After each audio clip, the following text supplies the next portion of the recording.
السلام علیکم دوستانو خراغلاس دوستانو پاکستان ته یو غټه دچکه میلاو شوه که تاسو ته پته وي نو په دې ایریا کې یعنی په دې ریجن کې یو بلاک جوړېدو چې په هغې کې دا ټول ایشیا ممالک او د دې سره سعودي عرب ترکي وغیره ایران دا ټول ملکونه را یوځای کېده یو طاقت یې جوړو هغه طاقت به یو بل د اکانومي پیدا ورکول یعنی یو بل معیشت یې ښه کول غوښتله او په هغې کې غټ رول چاینا پلی کوو نو د هغه بلاک نه پاکستان چې کوم دی نو ووتو څنګه ترې ووتو په پاکستان باندې څه ملکونه دي چې هغو پرې تنقید وکړو او هغه ویل چې پاکستان به په دې بلاک کې نه شاملېږي په هغې باندې به په تفصیل سره خبره کوو چې د دې ذمهوار څوک دی او د چا د وجې نه پاکستان د دې بلاک نه ووتو او دویم خبر د آزاد کشمیر چې کومه سابقه وزیر اعظم دی نو هغه په یو میجر جنرال باندې غټ الزام ولګو څه الزام یې پرې ولګو د هغه ځګي د حکومت په تبدیلېدو کې د چا لاس و د کم میجر لاس و نو هغه نوم به درسره شریک کوو او په دریم نمبر باندې آیا چې کوم نوی ډي جي آی اس پی آر راغی نو د ده په سیاست کې څه کردار شته او که نشته دی په دې باندې زرا یې څه وایي هغې باندې به خبره کوو څلورم نمبر چې کومه اډیو کال لیک شوی و د چیف جسټس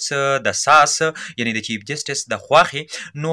هغه کال واقعي جعلي وختو آیا د هغه کال د اوسه پورې داسې څه ثبوتونه میلاو شو چې واقعي هغه د چیف جسټس د ښځې و چې په هغې باندې پی ډي ایم دا پروپیګنډه خوروله چې دا ټول د عمران خان په حق کې دي او د عمران خان په حق کې فیصله کوي نو په هغې باندې به ډسکشن کوو خو د دې نه مخکې که تاسو مونږ ته زمونږ د محنت سیله راکول غواړئ نو د لایک بټن د سره ضرور دباو کوئ په کمنټ کې را سره خپله قیمتي رایه هم شریکه کوئ او ویډیو چې در سره څومره کیږي دومره یې در سره شیر کوئ اوس راځو د ټولو نه اوله تاسو ته که یاد شي نو په دې تیر شوي ولاګس کې ما تاسو ته دا ویلي وو چې په دې سنټرل ایشیا کې خاص کر بیا زموږ سره چاینا شو پاکستان شو ایران شو افغانستان شو رشیا داسې نور ترکی ممالک عرب ممالک په دې ځای باندې یو بلاک جوړیږي یعنی چاینا چې کوم دی نو یو منصوبه شروع کړې وه چې ټولو ملکونو ته یو روډ غوندې سیسټم کوو او خپل پروډکټ یې په ټوله دنیا کې خورول او داسې د دې نورو ملکونو هغې نورو ملکونو ته چې کوم دی نو دغه پروډکټ خورول یعنی داسې یو جال یې خوروو د روډونو باقاعده چې په هغې باندې اسانتیا وه چې په هغې باندې ایکسپورټ امپورټ چې کوم دی د دې ملکونو ترمنځ وشي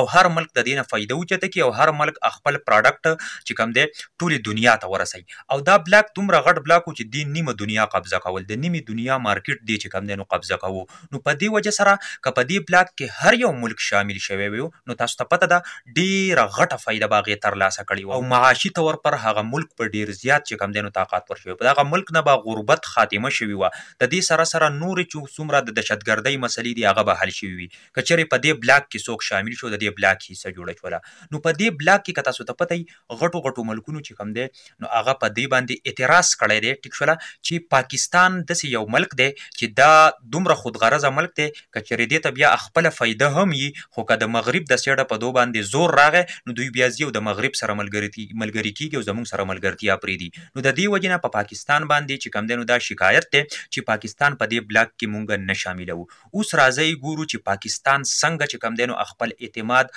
قایم ساتي څنګه چې کوم دی نو دا ملکونه مطمئن کوي او ځان په دې بلاک کې دوباره شاملولی شي نو دا به موږ سره وخت ثابتوي ګورو چې پاکستان ځان دوباره په دې بلاک کې شاملولی شي او که نه شي او پیدا اخیستی شي او که نه شي بل طرف ته په انډیا باندې خبره کوو چې انډیا یو داسې ملک دی چې د مغرب سره هم خپل تعلقات ساتي او په دې بلاک کې هم چې کوم دی نو د ځان د ورنن باسلو کوشش کوي او باقاعده د دې بلاک نه بغیر هغه چې کوم دی نو پاتې کېدی نه شي یعنی د دواړو سایډو نه پیدا اخلي اوس راځو چې د دې ذمهوار څوک دی یعنی ولې دوی خپل اعتماد چې کوم دی نو دومره بحال نه کړو د دې وجې نه اوس دغه ملکونه غټ غټ ملکونه په دو باندې اعتبار او باروسه نه کوي زرا یې وایي چې چونکې دغه رژیم چینج اپریشن په پاکستان کې وشو یعنی دغه طاقتور خلک د دې ذمه دار یا خاص کر زموږ چې کومه وزیر خارجه دی نو هغه په دې خطه کې چې کوم دی نو په دې ملکونو سره تعلقات یعنی دومره ښه نه دي ساتلي او نه چې کوم دی په دې باندې ډېر فوکس ورکړی دی کوي که تاسو هغه وګورئ نو 80% ویزیټونه چې کوم دي نو هغه مغرب ملکونو ته لګولي دي یعنی په دې ملکونو کې هغه ډېره کمه توجه ورکړې ده نو د دې وجوهات ویلی کېږي چې یو خو زموږ وزیر خارجه یعنی هغه